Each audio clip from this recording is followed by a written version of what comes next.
Viewers, आज से हम लोग अपने चैनल पे एक न्यू कोर्स का आगाज़ करने लगे हैं जो कि है ऑब्जेक्ट ओरिएंटेड प्रोग्रामिंग। जैसा कि आप सबको पता है, आजकल कंप्यूटर का, प्रोग्रामिंग का, टेक्नोलॉजी का दौर है। ठीक है, तो इस टेक्नोलॉजी के दौर में अगर आप लोग कोई स्टूडेंट हैं, यूनिवर्सिटी गोइंग स्टूडेंट हैं, आप लोग कॉलेज गोइंग, स्कूल गोइंग, या फिर आप लोग कहीं पे जॉब करना चाहते हैं, प्रोग्रामिंग बैकग्राउंड है आपका, तो आपको ये लाजमी पता होना चाहिए कि ऑब्जेक्ट ओरिएंटेड प्रोग्रामिंग जो है वो हमारे लिए कितनी ज़्यादा इंपॉर्टेंट है। ऑब्जेक्ट ओरिएंटेड प्रोग्रामिंग हमारे प्रोग्राम्स को, हमारे सॉफ्टवेयर को, हमारी प्रोग्रामिंग को ज़्यादा एफिशिएंट बनाती है।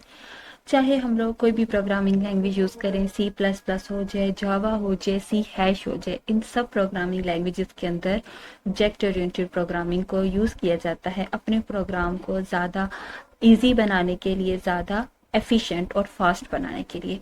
तो इस प्रोग्रामिंग सीरीज़ को स्टार्ट करने का मकसद भी यही है ताकि आप लोग बिल्कुल बेसिक से लेके एडवांस लेवल तक सीख सकें कि ऑब्जेक्ट ओरिएंटेड प्रोग्रामिंग में हम लोग कैसे सॉफ्टवेयर बना सकते हैं, कैसे प्रोग्रामिंग कर सकते हैं, ताकि अगर आप लोग कहीं पे इंटरव्यू के लिए भी जाएं तो वो आप लोगों से कोई भी क्वेश्चंस पूछें, चाहे बेसिक लेवल के या एडवांस लेवल के, तो आप लोगों को बिल्कुल इसके लिए टेंशन न लेनी पड़े और आप लोग ईजीली उसके आंसर कर सकें। तो आज हम लोग अपने इस लेक्चर में कोर्स आउटलाइंस को देखते हैं कि हम अपने इस कोर्स सीरीज में किन किन चीज़ों को डिस्कस करने वाले हैं। तो इसमें हम लोग ऊप के बारे में देखेंगे। ऊप यानी कि ऑब्जेक्ट ओरिएंटेड प्रोग्रामिंग एक्चुअली कहते किसको हैं, इनके इसके मेन पिलर्स कौन कौन से हैं, जैसे इनकैप्सुलेशन, इनहेरिटेंस, पॉलीमॉर्फिज्म, एब्स्ट्रैक्शन। ये 4 मेन पिलर्स हैं जिनके बारे में हम सबको पता होना चाहिए। इसके बाद हम क्लासेस को देखेंगे, ऑब्जेक्ट्स के बारे में देखेंगे। ऑब्जेक्ट्स और क्लासेस के बगैर जो हम लोगों की ऊप है वो बिल्कुल अधूरी होती है। हम लोग कंस्ट्रक्टर को, डी कंस्ट्रक्टर को, मेंबर फंक्शंस, डाटा मेंबर्स, इन सब चीज़ों को बारी बारी डिस्कस करेंगे। हम लोग देखेंगे कि इनकैप्सुलेशन क्या है, हम अपने डेटा को ऊप के अंदर हाइड कैसे कर सकते हैं, और जो हम इनकैप्सुलेशन पढ़ रहे हैं उसके फ़ायदे हमें क्या क्या मिलते हैं। देन हम लोग इनहेरिटेंस को देखेंगे कि हम लोग पेरेंट क्लास से चाइल्ड क्लासेस कैसे बनाते हैं और अपने प्रोग्राम को कैसे मोर एफिशिएंट बनाते हैं। ठीक है, ऊप के बगैर देखें, वैसे तो ये होता है ना कि हम कोई भी प्रोग्रामिंग लैंग्वेज में अगर प्रोग्राम लिख रहे हैं तो हमें वो बहुत लाइन ऑफ कोड्स लिखना पड़ता है, बहुत लेंथी बड़ा प्रोग्राम हो जाता है हमारा। लेकिन ऊप की मदद से हम उसी बड़े प्रोग्राम को छोटा भी कर सकते हैं और फास्ट भी कर सकते हैं। तो ये हम इनहेरिटेंस का कुछ कॉन्सेप्ट इसमें देखेंगे।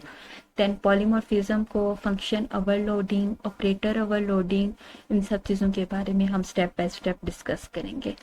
एब्स्ट्रैक्शन और उसकी इम्पोर्टेंस के बारे में देखेंगे कि हम लोग उसमें एब्स्ट्रैक्ट क्लासेस को और इंटरफेसेस को कैसे यूज़ कर सकते हैं। और हम लोग जस्ट थ्योरी की हद तक नहीं रहेंगे, क्योंकि एक प्रोग्रामर ही जान सकता है कि थ्योरी हमारे लिए इतनी इम्पोर्टेंट नहीं जितनी कि हमारे लिए प्रैक्टिकल है। थ्योरी भी हम लोग साथ साथ डिस्कस करेंगे, क्योंकि थ्योरी हमें पता होगी तो हम लोग प्रैक्टिकल कर सकेंगे। लेकिन साथ साथ हम लोग चाहे बिल्कुल छोटा सा प्रोग्राम हो या एडवांस लेवल को, हम सबको साथ साथ प्रैक्टिकली देखेंगे ताकि आपको बिल्कुल भी समझने में मुश्किल पेश ना आए। इसके बाद हम लोग एडवांस कॉन्सेप्ट्स देखेंगे, जैसा कि फ्रेंड फंक्शंस क्या होते हैं, static function, templates, exception handling, ये सब कैसे हम लोग ऊप में यूज़ कर सकते हैं। सब एडवांस कॉन्सेप्ट को हम लोग डिस्कस करेंगे और हम लोग इन सब की रियल लाइफ एग्जांपल करेंगे। सी प्लस प्लस के अंदर यूज़ करते हुए हम इसकी रियल लाइफ एग्जांपल करेंगे, क्योंकि उससे हम लोग ज़्यादा आसानी से समझ सकेंगे, रिलेट कर सकेंगे ऊप का हमारी लाइफ में, हमारी प्रोग्रामिंग में क्या रोल है। और साथ साथ हम लोग इसकी प्रोग्रामिंग एग्जांपल्स भी देखेंगे।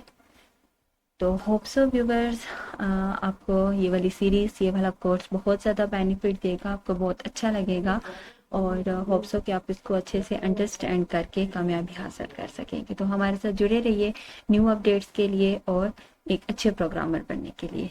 टेक केयर, अल्लाह हाफिज़।